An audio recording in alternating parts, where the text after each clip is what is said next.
mangez, voici mon corps, prenez et buvez, voici mon sang, prenez et mangez, voici mon corps, prenez et buvez, voici mon sang, qui mange mon corps et boit mon sang, celui-là vivra éternellement.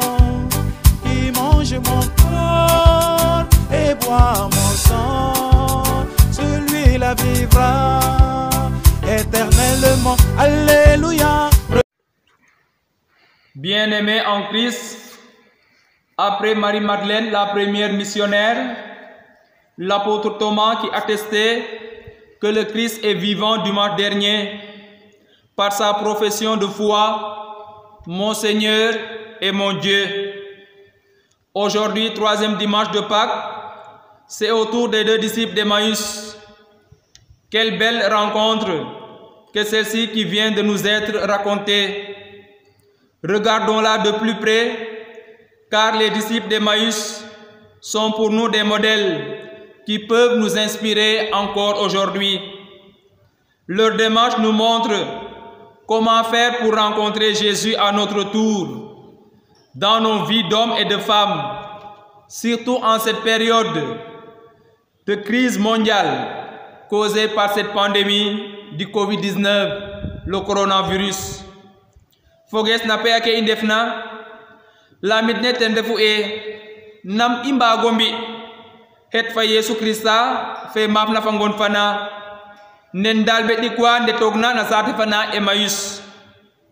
Amis croyants, à la suite des disciples d'Emmaüs, je voudrais axer ma méditation sur 3 pistes. Celle-ci pourrait être le résumé de notre page d'évangile d'aujourd'hui. 3 verbes.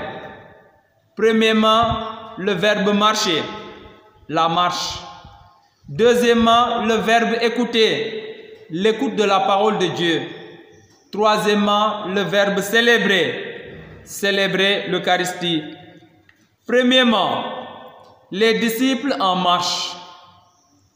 Ils faisaient route vers un village appelé Emmaüs, à 2 heures de marche de Jérusalem. Ce qui frappe au premier abord, c'est la marche des 2 pèlerins. Ils partagent leurs questionnements. Ils racontent ce qui vient de se passer. Quelle leçon retenir de cela pour nous, pèlerins encore sur cette terre? C'est la suivante. La toute première étape de notre cheminement spirituel pour rencontrer Jésus dans notre vie consiste en nous mettre en marche.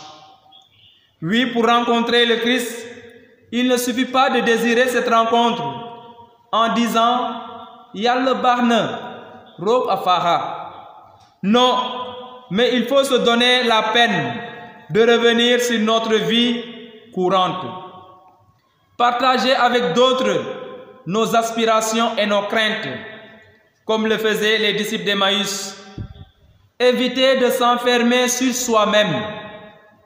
Nit moy garabam.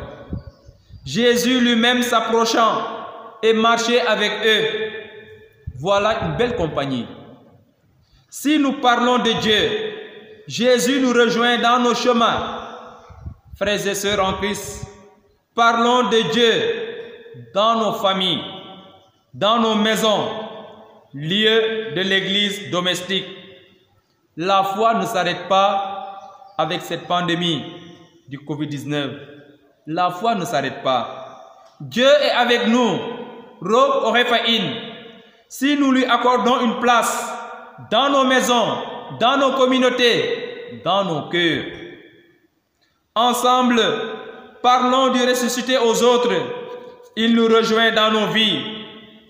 Toi, père de famille, toi, mère de famille, c'est l'occasion de faire la catéchèse à tes enfants, de leur parler de Dieu, du ressuscité.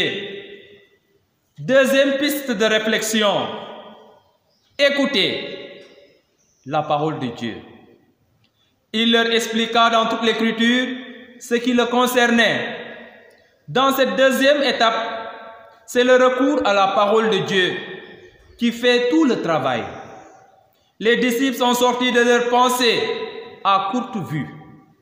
C'est pour eux un long chemin qui prend plusieurs heures. Chers amis, baptisés, l'écoute de la parole de Dieu est une nécessité qui s'impose. L'écoute de la parole de Dieu, une nécessité qui s'impose. Chaque baptisé doit avoir une Bible. Oui, pour annoncer le Christ, il faut d'abord le connaître. Avec le confinement, l'occasion nous est offerte de revisiter les Saintes Écritures, de se familiariser avec la Bible, la parole de Dieu. Un esprit paisible peut mieux agir qu'un esprit agité. De temps en temps, accordons quelques minutes de silence à notre esprit.